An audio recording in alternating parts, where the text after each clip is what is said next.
Having agency is defined as the capacity of individuals to act independently and to make their own free choices. Tune in to get an inside look at the inspiring uphill climb of businesswomen from around the world. I'm your host, Cheryl Gillihan, and this is Woman-Owned Agency.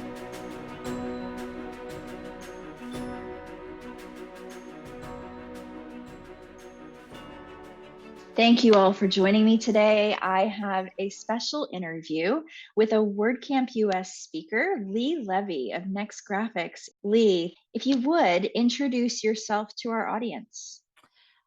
Thanks, Cheryl, for doing this. This is awesome. I was so excited to get your invite for this. I think it's amazing.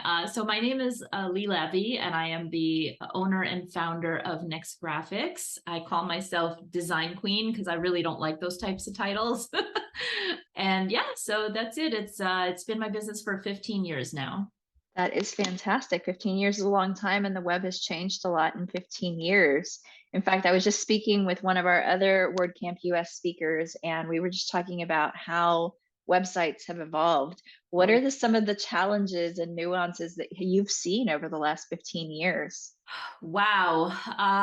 When is there not a challenge in technology? You know, I just wish something would stay the way it is for at least a few years and not evolve. But I mean, I started building websites back in the day when it was just all HTML. If you didn't know HTML, you couldn't have or build a website.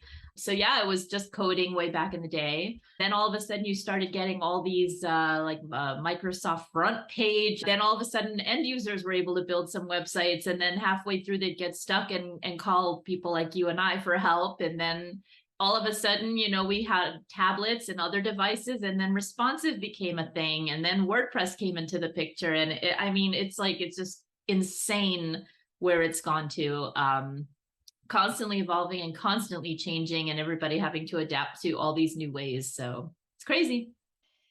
Yes, and people ask me, you know, where is technology going? Where is your company going to be in 10 years? I'm like, I have no idea. I could not have predicted where technology is today 10 years ago. I just couldn't have done it.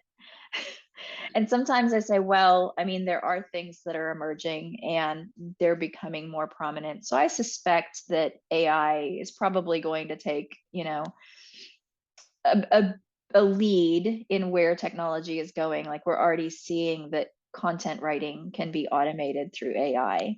And, you know, there are now these new things where you can create AI generated graphics. Have you seen that? No, I haven't seen it yet with graphics, but I have definitely seen and experienced it with the writing. Yeah, and I think that, you know, will become more prominent. It'll be really interesting to see what our role is in our agencies when some of those things are a little bit more available and accessible to users. It's kind of a scary thought when you think about it. I don't know. I think it opens the doors for different and new opportunities. And I think for my personality type, that's kind of exciting. Like, I don't know what's next, and that's kind of fun. Wow, interesting. So yeah, we're a little bit opposites on that because I have a little bit more of a control kind of a uh mindset where I kind of like to be the hands-on and the one deciding and making the decisions and doing all the, you know, design work. So I don't know if I'd want a robot taking that over, but again, I'm still open to it because you can't have a closed mind if you're in the technology field at all. So tell me a little bit how you work with clients. Like, where does it start when they first come to you? You know, Mhm. obviously they're looking for a website, and they come to your website and they're reading your content, or they're seeing you speak somewhere, and they're interested in reaching out to you. What are the things that you're able to offer to them, and what does that look like? Well, it all starts with an initial interview, which they love because I have two types of clients. Half of them come to me and they have no clue, and they're just lost. They have no clue what they want, what they should be looking at, where they want to go with this, or even what they're trying to do on their website. And then I have the other client who comes to me with spreadsheets and papers and everything already in the graphics and all zipped up in a folder, and three websites that they love, which is great. I mean, the more information obviously that client can give us, the better we know how to design it. We can have an image in our mind, but it's also important that we're on the same page with what it is that they're looking for. So I like to do a very extensive interview. And I do try to meet with people face to face, because here in Los Angeles, most people do everything over the golf course or over a coffee or a lunch.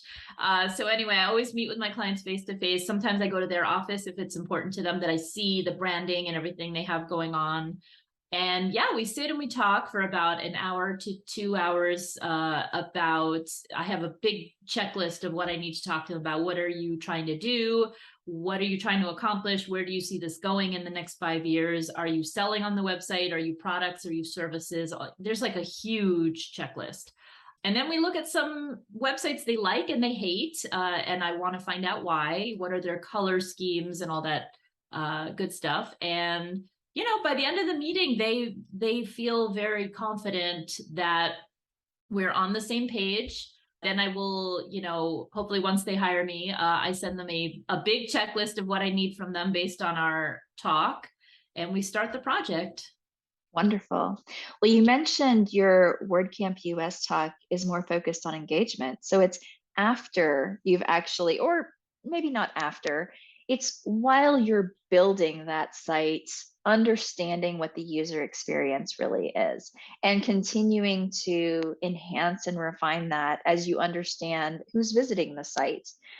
So could you tell us a little bit about your talk? Like, you don't have to share the talk here, but could we get a sneak peek of some of the highlights? You want the secret sauce. You don't No, have I'm to just share the kidding. secrets. No, this is none of what I'm talking about is a secret, honestly. And I'm going to actually joke about this at the conference too, because some of the stuff I'm going to be talking about it's like some of these things will resonate with people. Some of them are like, wow, why didn't I think of that?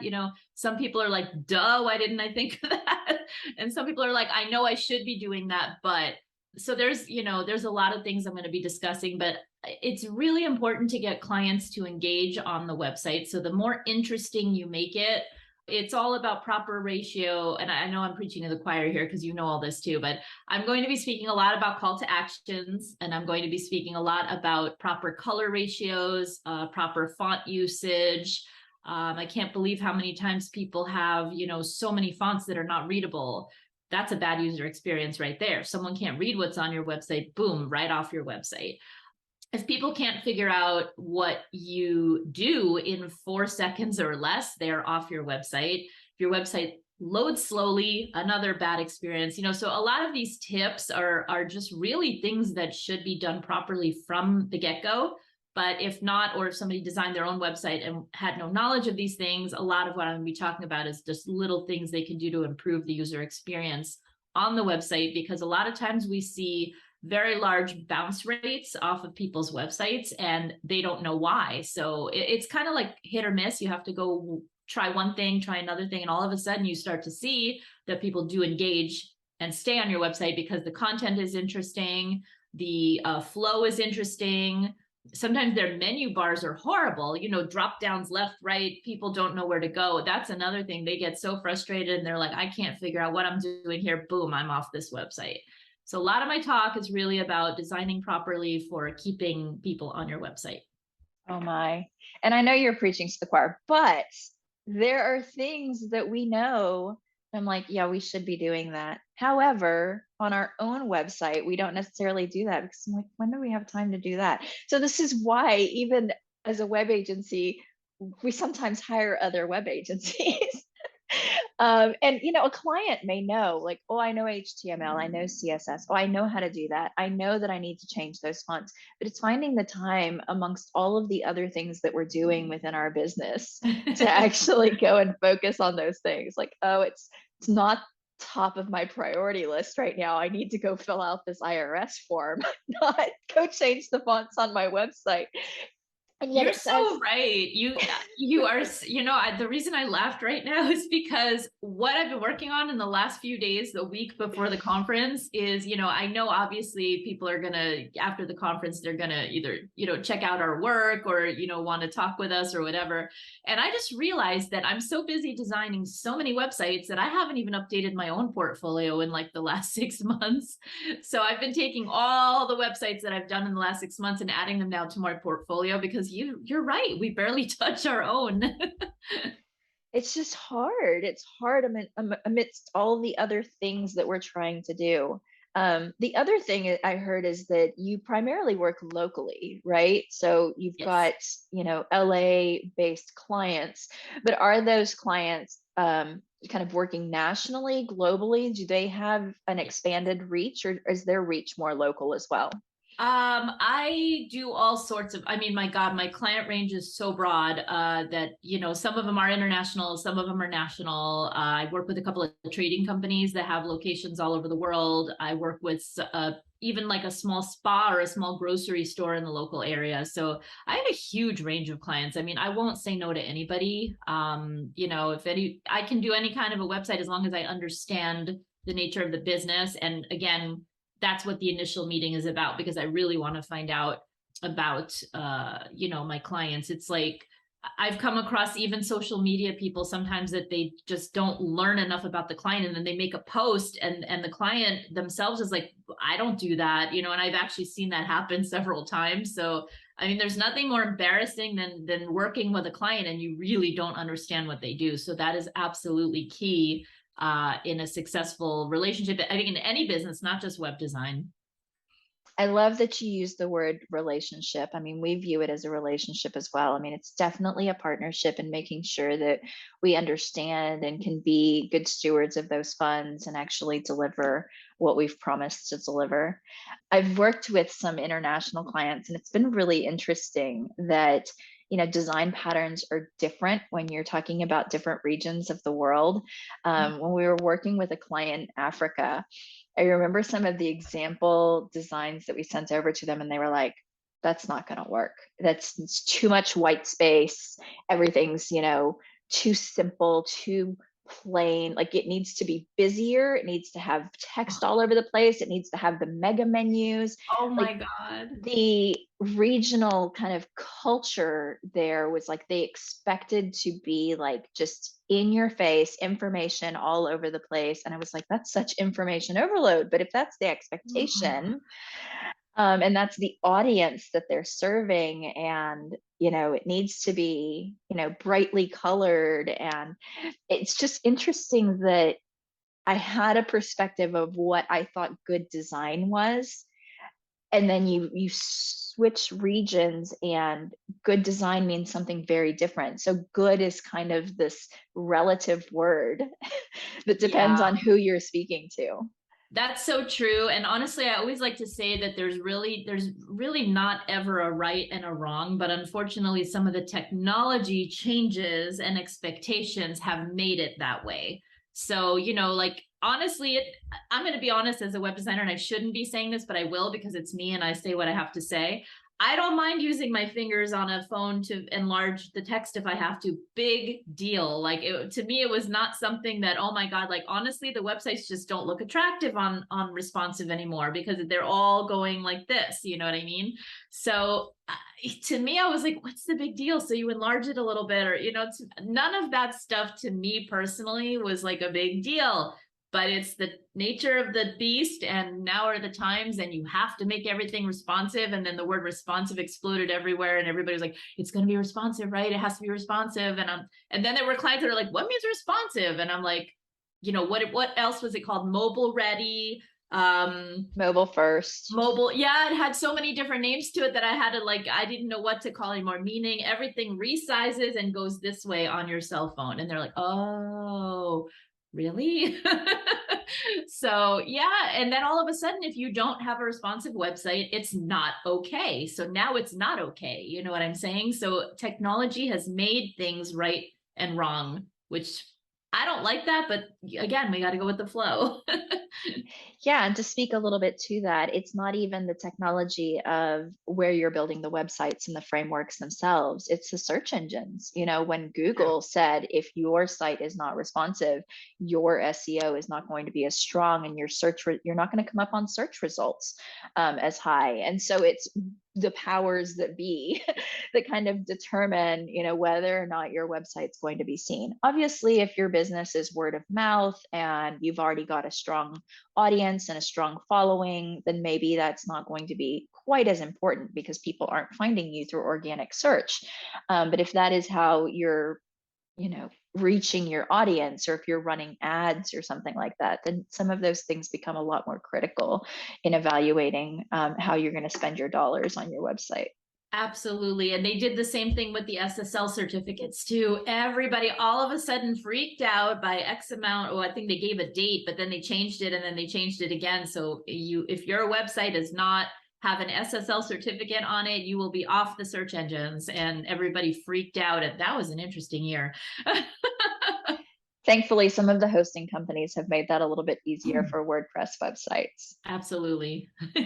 So I want to learn a little bit more about you personally. So you've been in business for 25 years, and that is a really long time. But when did this journey begin? Did you know when you were younger that you were going to be a business owner, that you were going to be an entrepreneur? Did you have that model in your family and you just knew that Um, you wanted to work for yourself? I'm really happy that you asked that question. And the reason I'm smiling is because I wish this one teacher was alive to see this interview, because I was told that I will never be in the technology space. And if I can just sum up that story in 30 seconds or less. Yeah, I was born to, parents who always ran their own business, and I always helped. So I always had that mindset that it was just really cool to run your own business. However, when I was in high school, I was very much into sewing, fashion, design, but more not on a technology level, just on a make it with your own hands kind of a level, sew it or anything like that. And I was forced by my parents to take a computer class, a computer programming class, which I hated. Okay. I hated it. I was the only female in the class at the time because it was only men in that space. And I just didn't want to be there. And I remember walking in and they were like, oh, cooking classes down the hall. I think you're in the wrong place. They literally said that to me when I walked in. The teacher didn't like me. No one wanted me there. And I hated it. So long story short, I didn't do well throughout the entire year. And then when the final project came, we had to code an entire, back in the day where the screens were black and the digital color was only orange or green. We had to design a program about a skier going down a hill. And it took thousands of lines of code, by the way, to just make a skier do this back in the day. And when we presented the final project, because no one had a computer in their home, we had to use a computer lab. Everyone's skier went down the hill. My skier went up the hill, and I failed the final project. And I remember my teacher telling me, don't ever get into technology. I'm repeating that line, don't ever get into technology. So I just remember going home and getting upset and crying and being like, "Oh, I can't do this," and and in my head, I will never be in technology. So did I envision myself doing something entrepreneurial? Yes, but never in a million years web design, coding, or anything like that. So no, I did not. But I did know that I wanted to have some kind of a business. Sometimes those traumatic experiences actually shape us and give us the drive to do something better. So that's really interesting. Just that you remember that story, maybe has been a little push of like, I can do this. And especially when technology started to evolve and change. Like you were describing what you were doing in that class, and I was like, oh, I bet that was in basic or Oh my something God, like you're that. amazing. That is absolutely the class I took. It was basic. Oh, wow. That was an excellent guess. You could have picked at least 4 or 5 others. That was my first program experience as well, was basic, and it was so challenging for me, and I just thought this is not the direction that I want to go. But when HTML, I think it was actually GeoCities, when GeoCities came out and you could actually mess with the HTML and break the page, because this is how I learned. When you could break something and then fix it and put it back together, or when you could look at somebody else's code and say, I want it to be that color. How did they make it that color? Let me pull that code over here. And so when I could do the exploration with the code and be artistic with it, which I tell people now, like coding is an art. It is a language and it is an art, and it is a beautiful thing if you can wield it well. Um, Yes. it's not just bits and bytes. It's not just ones and zeros. I mean, it is at its core, um, but it does so much. And I think that if you are even slightly creative, and if you are a maker, which it sounds like, working with your hands and being kind of a maker as you were growing up, once technology evolved, it actually opened the door for a world of makers to step in and be in this field. Absolutely. That's exactly how it is. And I was never very technical. I was definitely more creative. So, to add the something that technical into my life, it was a shakeup for me. I just was told I wasn't good at it. And when you're told so many times that, you know what I mean, especially by the opposite sex, you start to believe you're not good at something. And then that actually resonates with how I got into this because many years ago, we were trying to open a business and it cost way too much back in the day to hire a web designer. You're at the beginning stages and you're budgeting. And then I was told, well, didn't you take a coding class in high school? And immediately I started sweating and shaking. And again, I just started thinking about that incident again. And I knew where this was going. And you can build the website. And I said, no, I can't. I can't do that. I tried, I failed, I can't do it. And I kept telling myself in my head. And then something just switched. And I happened to be in a bookstore at the time. Do those even still exist?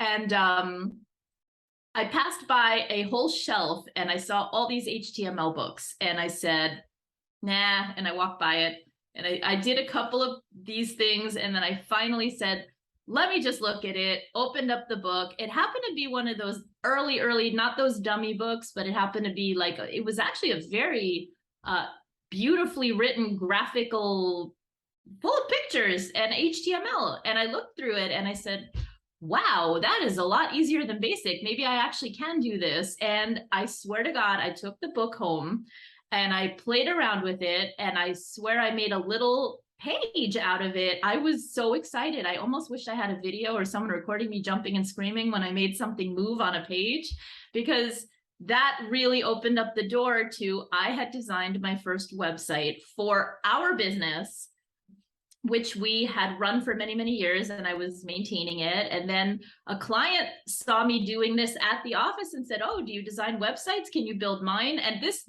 I'm telling you, I got into this by accident. We were running other businesses and web design was the last thing on my mind. It was just something I did.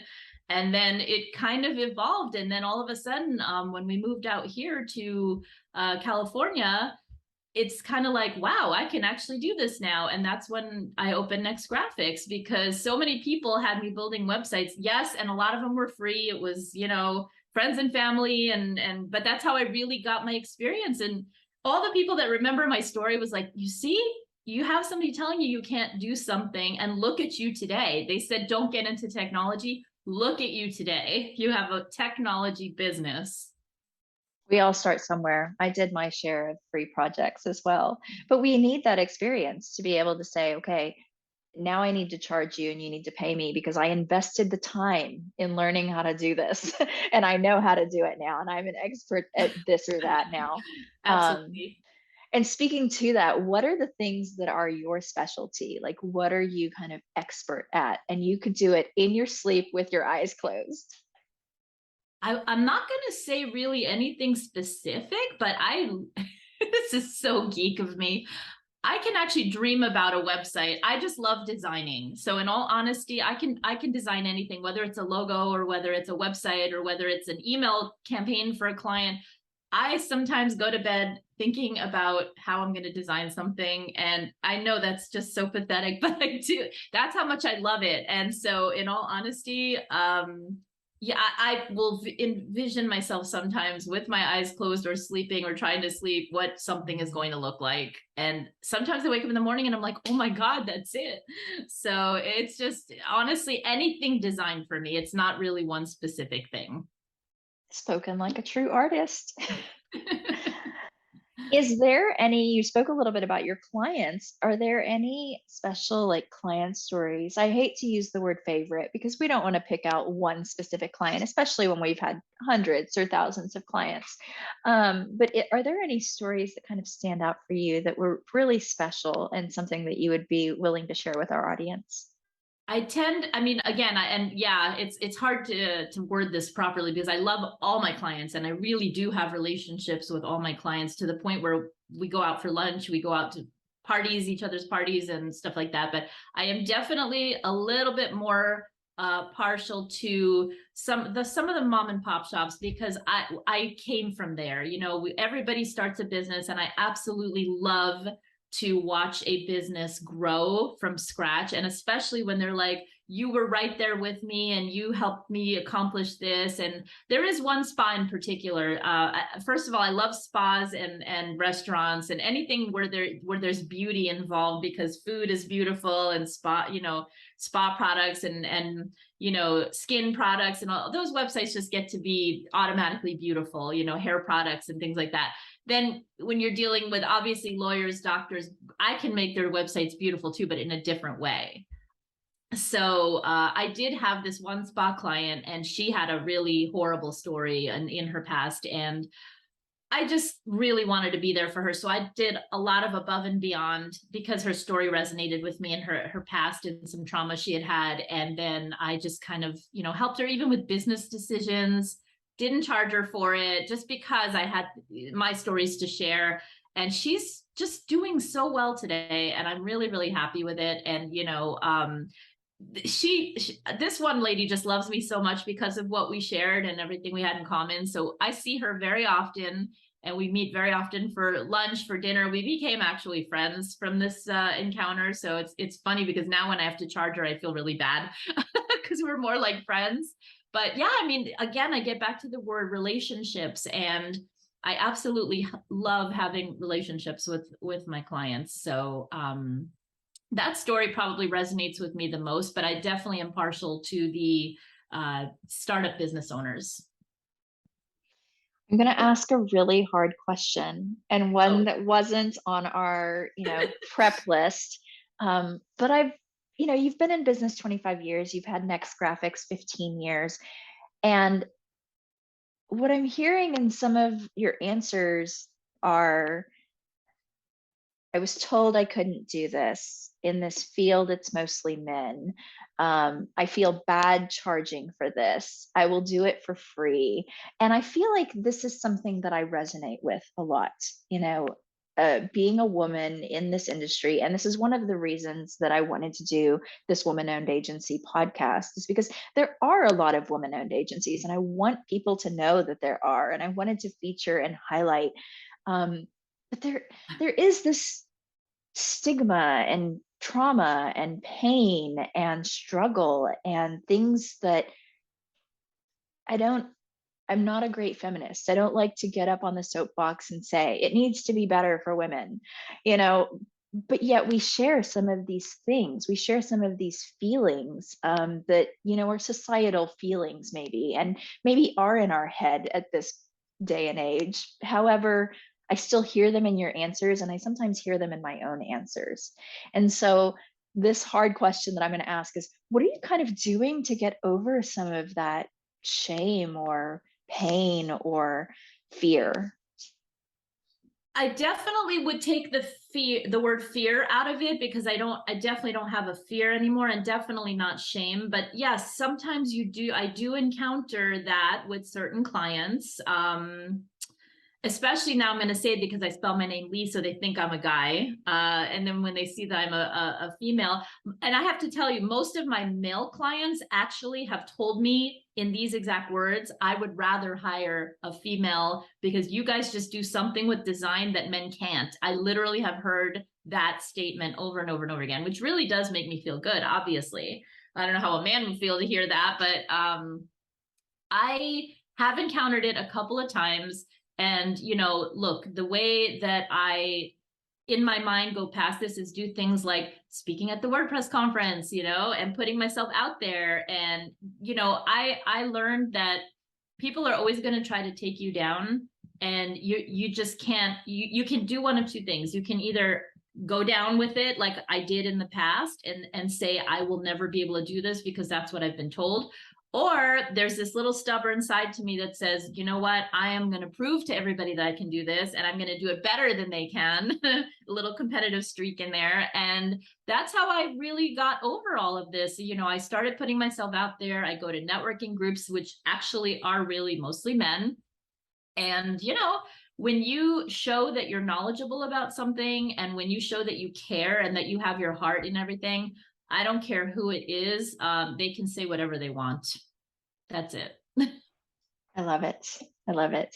And I think that is something that's necessary as an entrepreneur, to kind of roll with the punches and to get back up when you get knocked down, to be resilient, and to get over challenges, whether that's business challenges or personal challenges.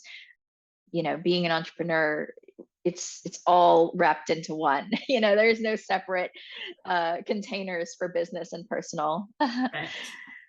So we're about at the end of our time, and I just want to learn from you. Are there any other women-owned agencies that you partner with, that you collaborate with, or that maybe you would love to collaborate with and you haven't had a chance yet? Any shout outs? Yeah, absolutely. I mean, not in specific, but I am always looking to partner. Well, this comes into power partners or gold partners, whatever you want to call it. But obviously, the people that I work best with are social media and marketing people, as well as on the other side, business consultants. And any of those business people that help take people higher in their business. So anybody on those two ends, I love to collaborate with, because a lot of times when I am working on something, they need either business help after I'm done, or social media, or any kind of marketing help. So, and I don't do that. So always love to partner with people who do anything in that realm. If it's a fellow female agency, absolutely. I love collaboration on all sides. Collaboration with good partners is what makes your client stronger, and it makes your network stronger for building such a great network of people. There's nothing better than you saying to your client, oh, I've got the perfect person for you. A rising tide lifts all boats, for sure. Yeah. Absolutely. Well, Lee, thank you so much for your time today. I am really looking forward to your WordCamp talk. You are first on stage, so everybody gets to open up their day with you. We are so excited. So thank you for this time today, and thank you for giving back to the community and putting yourself out there and sharing what you're willing to share. My pleasure. Thank you so much, Cheryl.